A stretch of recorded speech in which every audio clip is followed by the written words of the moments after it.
And we have a team of experts who have been watching this trial, and we'd like to bring them in now. First, we'll introduce you to Tanya Cross-Phelan. She's the Associate Dean of Academics at Cooley Law School here in Michigan and has been teaching at the college for 20 years. She's a Ferris State grad and has worked as both a criminal defense practitioner and assistant public defender. Also joining us is Andrew Rodenhouse of Rodenhouse Law. Andrew is a trial attorney and graduate of Hope College. Andrew received his Juris Doctorate degree from Cooley Law School and oversaw the appeals case of People versus Ackley, which changed Michigan law as we know it. And new today, we have Anastase Marcoux.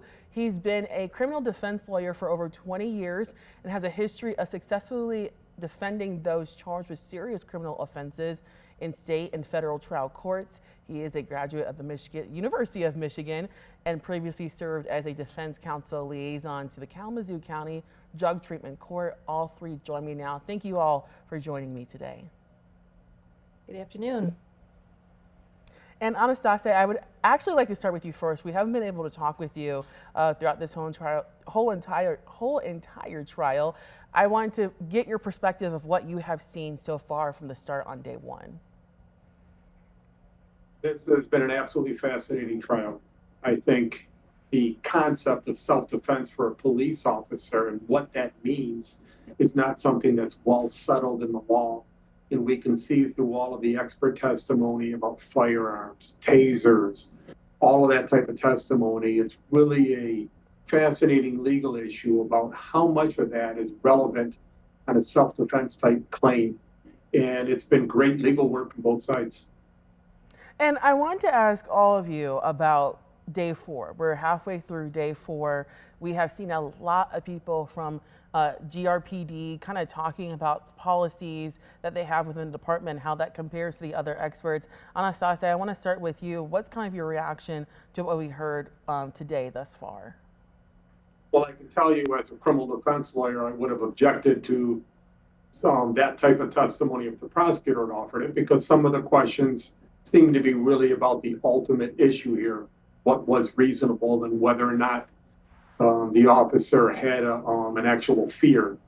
However, when you're talking about self-defense, Michigan law is pretty clear that the jury's supposed to consider it from the standpoint or the viewpoint of the person who's claiming self-defense. And because he's an officer and he's had that training and he's had that experience, that is relevant in some ways to the ultimate question the jury has to reach.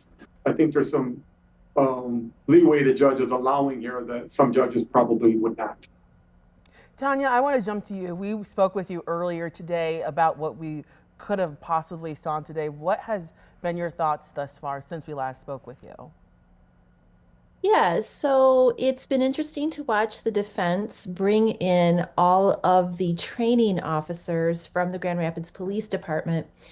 And it's interesting because usually those police officers are testifying for the prosecution. So in this particular case, like Anastase said, it's kind of a flip, right? That we're seeing them testify for the defense. And so it's been really interesting to hear it from that perspective. The other thing that's really interesting to me, and I mentioned that this morning, is that although the officers are testifying a little bit differently than the experts called by the prosecution did, there's been a little bit of tension, I think, between Prosecutor Becker and the officers who testified. And I'm not sure where that's coming from, if he's surprised by what they're saying or if he just is so involved in what his experts said that he doesn't find what they're saying reasonable. So as Anastase said, these experts, it's coming down to what the experts say about what was reasonable conduct here in the context of Michigan's self-defense law. And Andrew, I want to bring you in as well. We have definitely, like Tanya said, heard from a lot of experts from GRPD. What are your thoughts so far? Well, I have one big thought as I was, I'm sorry I missed this morning. I had to be at actual court. My home court is Kent County, and so I was at the courthouse building itself. One of my big thoughts is that, Mr. Becker is the chief law enforcement officer for this entire county. The City of Grand Rapids is entirely encompassed by the County of Kent. Mr. Becker is the person who would be assisting the Grand Rapids Police Department in establishing its policies. And what I find amazing is that he is now cross-examining these local people on their policies that he presumably has some say in, because it doesn't jive with the experts that he brought in from outside of the state. And so I'm kind of taken aback by that, and I'm just waiting for somebody to point that out. It's like he literally is the person who would have the most say in what the Grand Rapids police policies are. And I want you to specifically talk about that, because I don't think a lot of people understand that.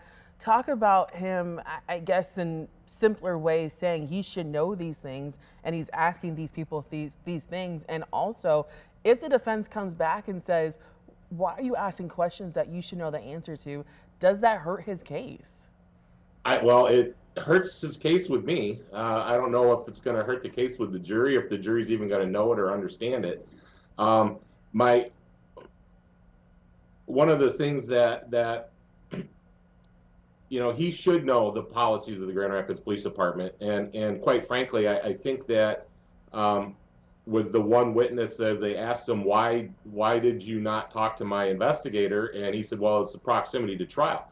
Well, this has been going on for over 3 years. Like, why did it take so long for anybody from the state police investigative team to get around to asking Mr. Schurr's training officers what he was trained in and what the Grand Rapids police policies are? And now all of a sudden he's upset and they're surprised by what this is. It's like this was literally your job for 3 years, and now you're telling us that, oh, it's your fault for not talking to my investigator. And so I think that the officer was kind of taken aback by that. Is my big takeaway. And Anna, I was saying, Tanya, Andrew brings up a very good point. I would love to hear your opinions on what he's saying. I'll start with you, Anastasia. What's your opinion on that? I think Andrew makes an extraordinary point. We all know that as defense lawyers, that the chief prosecuting official is the chief law enforcement officer for that county, and he should be aware of what the policies are. And I'm sure he's had input at some point. Prosecutors do have input on policies like that. The second point about the delay in trying to interview defense witnesses, I don't know why that happened, but I think Andrew's point is well said, that it creates a problem for the prosecution in this case, that they waited so long to interview basically their own officers. It's a strange tension that's going on there that you just don't see normally. And so really, it's reading through and listening to and watching that, it's really those are his officers. Those are the officers that office relies upon for all their other cases, and that he's cross-examining them. It's that tension is pretty evident. And Tanya, I want to hear from you as well. What is your take on this point that Andrew brings up? I agree that the tension is palpable between the prosecutor and the officers who are testifying, being called by the defense. I do want to put a little footnote next to what Andrew said. Yes, the prosecutor's office is responsible for helping to train police officers on legal issues and testifying in court and things like that, and maybe had some input into the police department's policy. But remember, they are a city police force, and I do think the city attorney and perhaps even the city commissioners may at some point have had some input into the policies as well. But certainly I would expect that the chief law enforcement officer of the county would be familiar with the Grand Rapids, the largest police force in the county, would be familiar with their policies. So Tanya, I have a question that's kind of twofold. One, if the defense is thinking the way you are all thinking, can they question Prosecutor Becker about why he's asking these questions that he should know the answer to? And my follow-up question to that is, is he doing this because he already knows the answer to these questions and he's just trying to maybe get the jurors to be thinking the way that he is? Or is he maybe genuinely surprised about the things that he's asking these experts? Well, there's a foundational rule that you can't be a lawyer and a witness in the same case. So the idea that the defense attorneys could ask this of Mr. Becker in front of the jury as a witness, that's off the table. The conversation might be happening outside the presence of the jury and outside of the courtroom as to, hey, what's going on here? Why are you so surprised about this? Part of it also, I would love to be able to talk with Prosecutor Becker after this trial is over to see what his strategy was and what his thought process was. I don't know if he's thinking he didn't call these officers himself because he didn't want to put them in the uncomfortable position of having to testify against a former fellow officer. I don't know if he is so invested in his own expert witnesses' opinions that he's riding that wave to closing arguments. But it would be really interesting to be able to talk to him after the fact to see what those thought processes are. And at the end of the day, it doesn't matter what we all think about what his strategy might be. What is going to be important is how the jury interprets, the prosecutor's expert witnesses versus the experts that have testified. And the one thing that I would note that I think is worth the jurors' attention is, yes, the prosecutor's experts talked about national standards with respect to general police practices and tactics. But these training officers, these are the boots on the ground type of training that are given to police officers who go out there every day on their shift and have to carry out these policies. So there's a lot of credibility, I think, behind the local police department's policy. And remember, it was testified to today that they have met all certification criteria for their policies. So that indicates that their policies do comport with the national general accepted practices and tactics. And Andrew, that kind of what Tanya just said actually kind of leads into my next question for you. We have heard a lot about these policies that GRPD has, and like Tanya just mentioned, they're in compliance with the national association that they're supposed to be in compliance with. And at one point, we actually heard Captain Chad McCursey say that, in his opinion, Schurr made the right decisions. Again, this is happening in Grand Rapids, and Prosecutor Becker brought in experts that were not from this area. Do you think that this is helping the defense really prove their case that the decision that Schurr made that day was the right one? Because it sounds like he's following in compliance with the policies at the department he actually works with. Yeah, and I want to just touch base with to answer that question. I want to touch base back to what Anastasia said. Excuse me. Was that he's surprised that the judge is allowing these witnesses to testify to what he's calling the ultimate issue. And I agree with that. And we've talked about that in previous live streams, that the original sin in this case was allowing those experts from outside the state to come in and opine to the ultimate issue. And then when the defense argues, hey, this is going to confuse the jury, now we find out when we're outside the presence of the jury, some of the jurors' questions indicate that they're actually confused.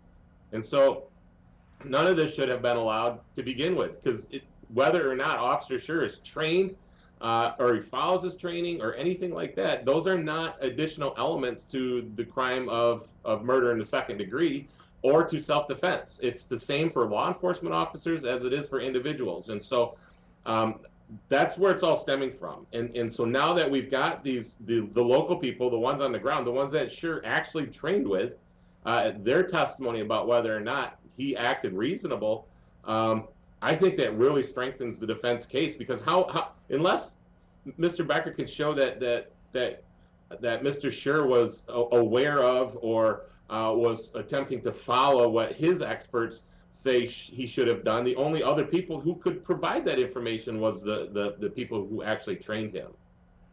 And I have a quick follow-up too. We've talked about how the defense has also made moves that could help them in the appeal. Do you think that this, if this case does not go their way, that all the things that you're talking about and bring up the point about what the judge has and hasn't done, does that also help them in the appeal case, in the chance that they can appeal? Well, yeah. In fact, the juror actually asking the question about the reasonableness shows that they are actually confused. And the judge, I don't know what kind of instruction she's going to give in addition to the standard jury instructions that's going to cure that problem.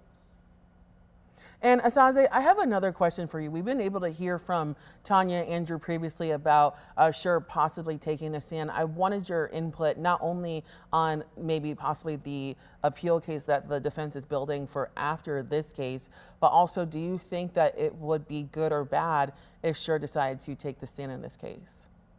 It's such a judgment call based on your evaluation as a defense lawyer, interviewing your client, and then assessing where the evidence is at that particular point in time. Most defense lawyers know that for self-defense, you have an initial burden of production, meaning you have to show at least some evidence of self-defense in order to get the jury instruction. That's clearly out here from the video and from the testimony that's already out there. So now it really is a strategic decision, and you just don't know whether or not he's going to hurt the case more than help. And that's ultimately the decision that every defense lawyer has to make on a case like this. Will it help more than it hurts? And that's a tough decision to make in any situation like this, because the reality is none of us know right at that moment you're making the decision, is the jury on our side or not? You make your best assessment based on the evidence that's come in and your own assessment of how well your client does with public speaking, how well they handle pressure, how well they understand questions, because some people are very literal. They just are. And they might not hold up well the questioning because of that. They don't really understand what's happening. Some of my clients are really argumentative. That's just who they are as people. You don't really want them necessarily arguing in front of a jury. So those are all kind of personality issues that the defense lawyer has to assess.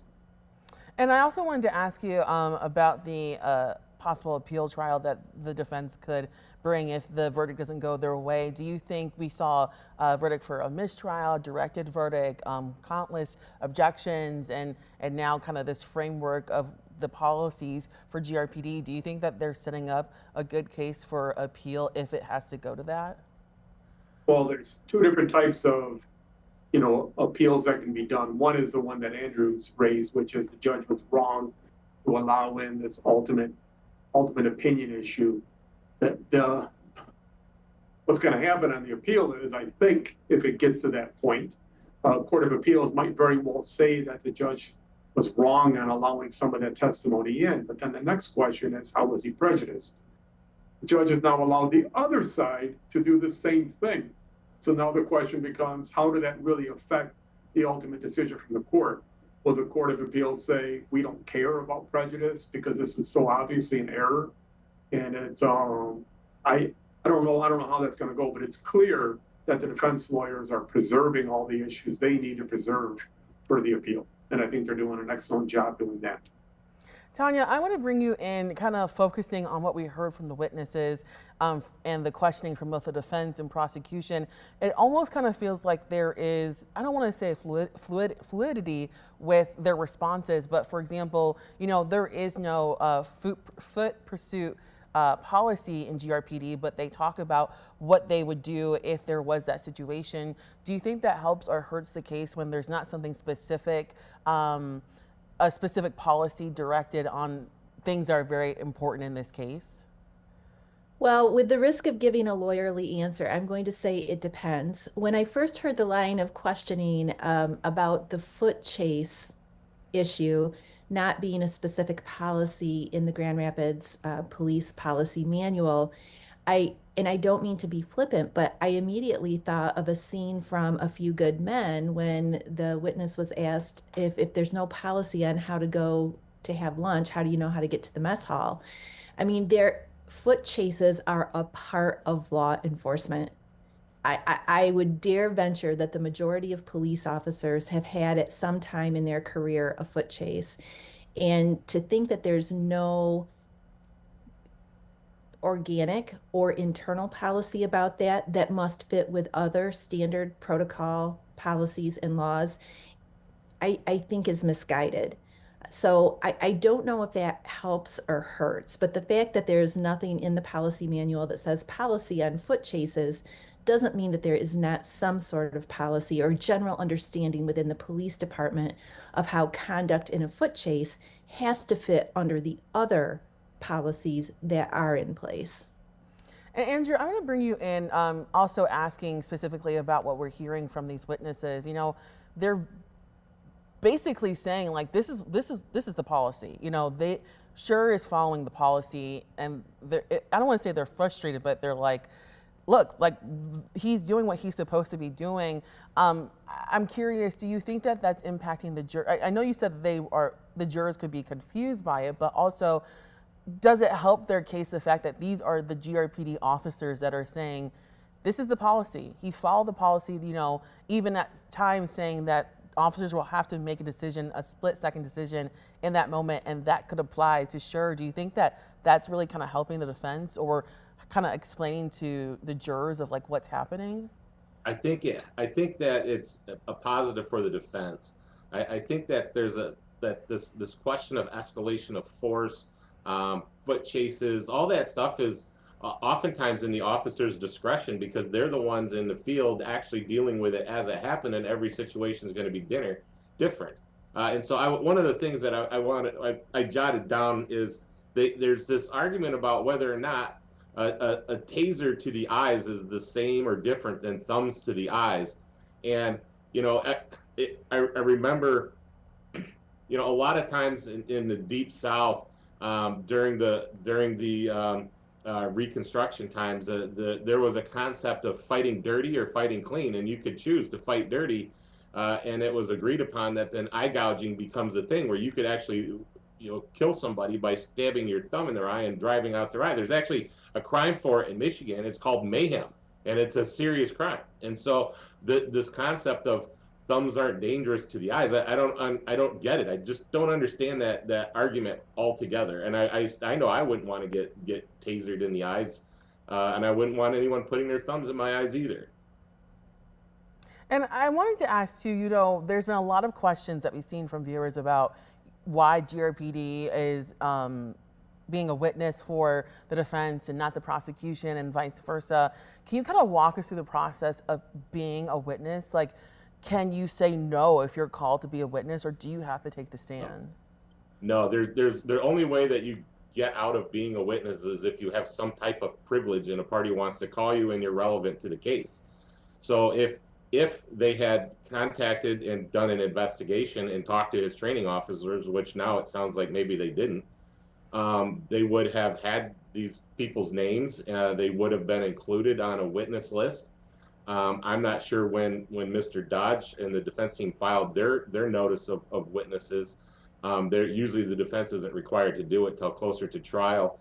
But if somebody served a subpoena, that's a court order, and they're required to appear and testify. And unless they've got a privilege, like I'm a lawyer for a party, or I'm married to this person and I'm invoking marital privilege, or the person, even if they don't have anything relevant, they can still be subpoenaed, and they might have to file a motion to quash the subpoena. But that's really the only way you get out of being a witness.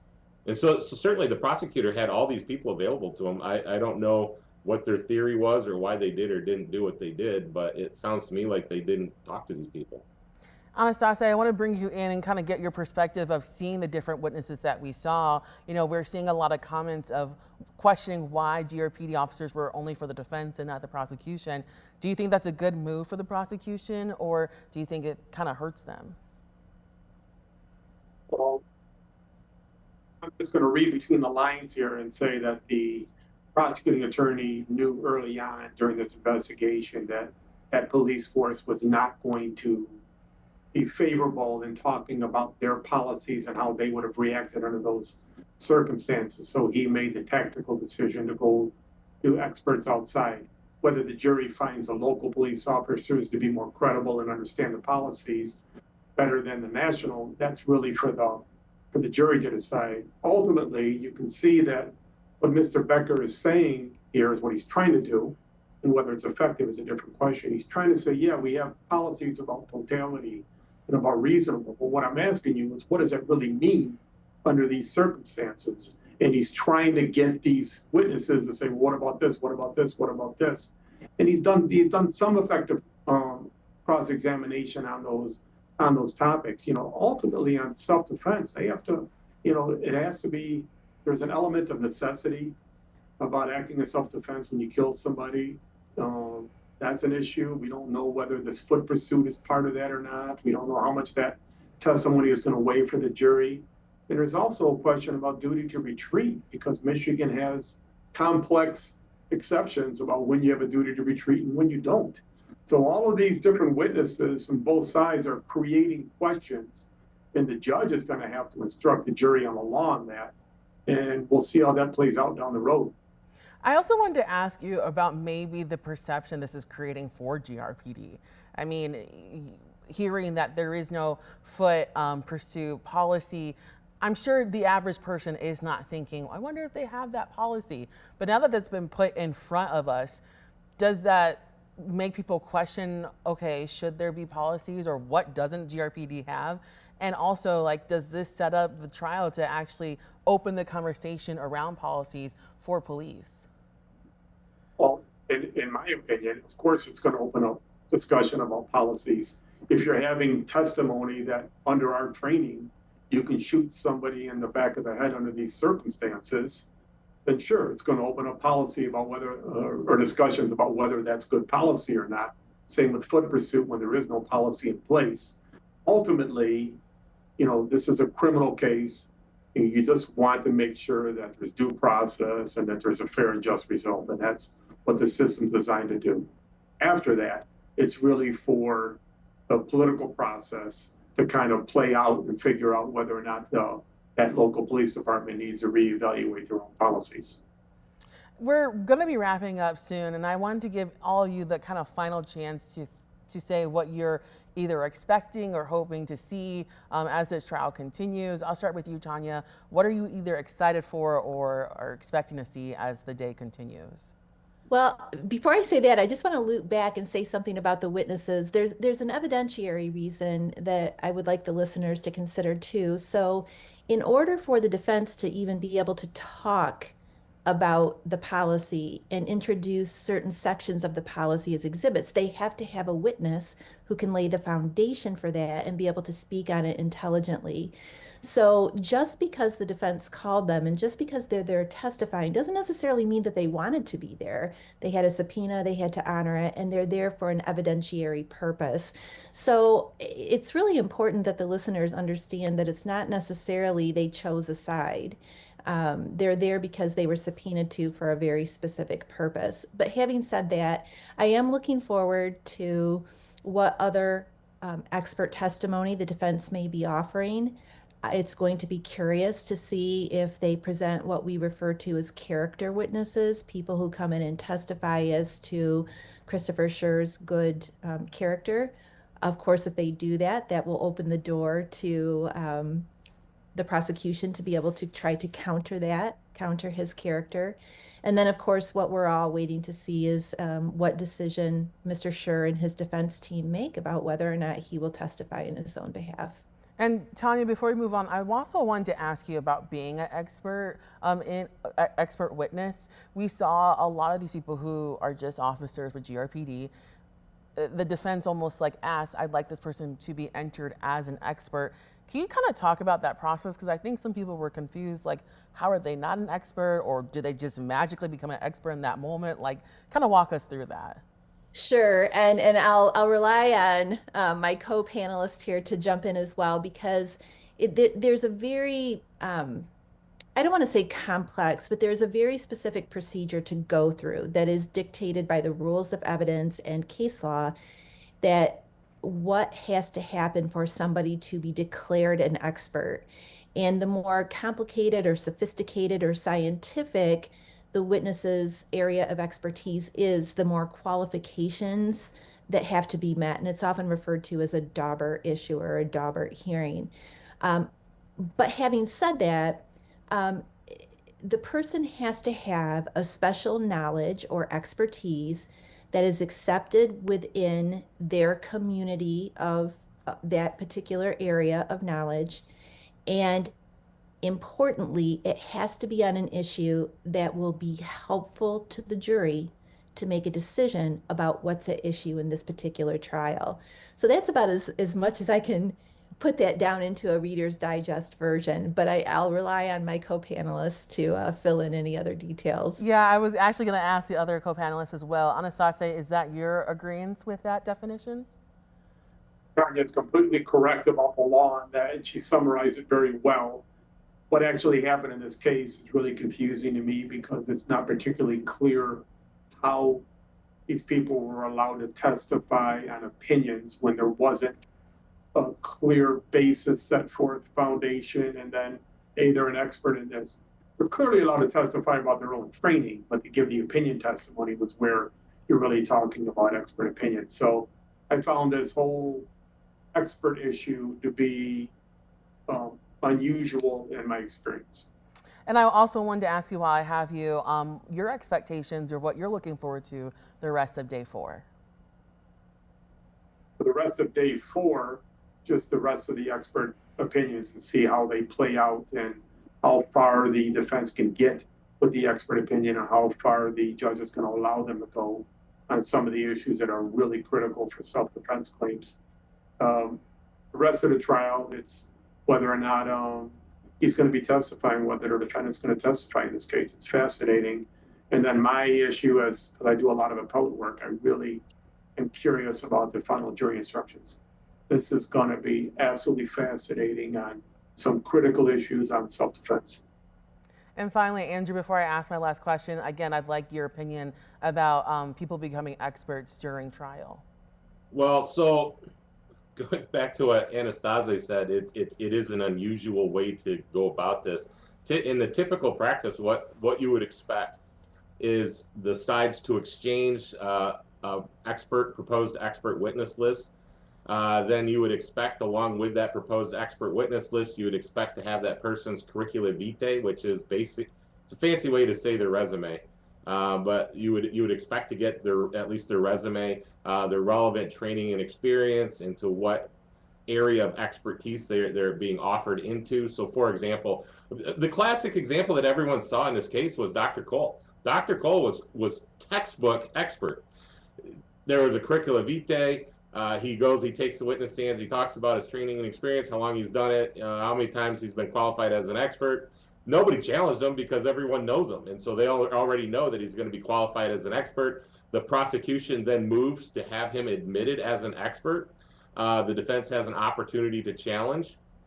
They didn't, because they agree that he's an expert, and he was admitted as an expert, and then he can give his opinions as to what he thinks the evidence means. Otherwise, people who are not experts or admitted as experts can only testify about their personal knowledge, and they're not allowed to offer their opinions. They're only allowed to testify to what they saw, heard, smelled, tasted. The training officers, I don't know if you'd really even call them experts if they're just telling how he was trained, but apparently there was like a sprinkle of magic pixie dust, and they all turned into experts and were offering expert opinion. But I think it was just in rebuttal to what, going back to the original sin, was allowing the state's 2 proposed experts to come in and really opine onto what was the ultimate issue. And if you go back and look at my commentary at the time, I commented about it and said, look, they're really conflating this idea of national policing policy and conflating it into an ultimate opinion in this case. And that's where the defense was making the argument, like, this is going to be confusing, and voila, here we are, it's confusing, and now we've got all this weird stuff going on. And Andrew, my final question, is what you're looking forward to or expecting. You know, a lot of people are ready for you to say what you're going to say, because the last time we asked him this question, he said that we may see a directed verdict, and that was the next thing that we saw. So, Andrew, what is your opinion? What are you expecting, or what can we maybe see? Not what I'm expecting. What I'm really curious to see is if the defense calls any experts who are not officers with either the Kent County Sheriff's Department or the Grand Rapids Police Department. Do they have their own, call it an outside expert from a different agency or from a different part of the country to kind of match up, so that the prosecution can't make a straight-faced argument that, look, it's just all the Grand Rapids police backing each other up? I would want to see somebody from an outside agency come in, and I don't know if they have that or not. I'm not privy to the witness list. I'm just kind of, and it could be that they're using these officers right now, as what the good professor Tanya Cross-Phelan said, was, you know, you got to establish these evidentiary bases and sometimes you just have to call in a witness to bring in a foundation. And so perhaps the experts, if they do have them, they're just laying the foundation for those experts at a later time. So that's the thing that I'm most looking forward to right now, is to see if they're going to call in any outside experts. Well, Andrew, Tanya, Anastase, we appreciate you all coming on just to kind of break down what's happening from an expert idea and to give people just a better understanding of what's happening. So we appreciate all of you coming.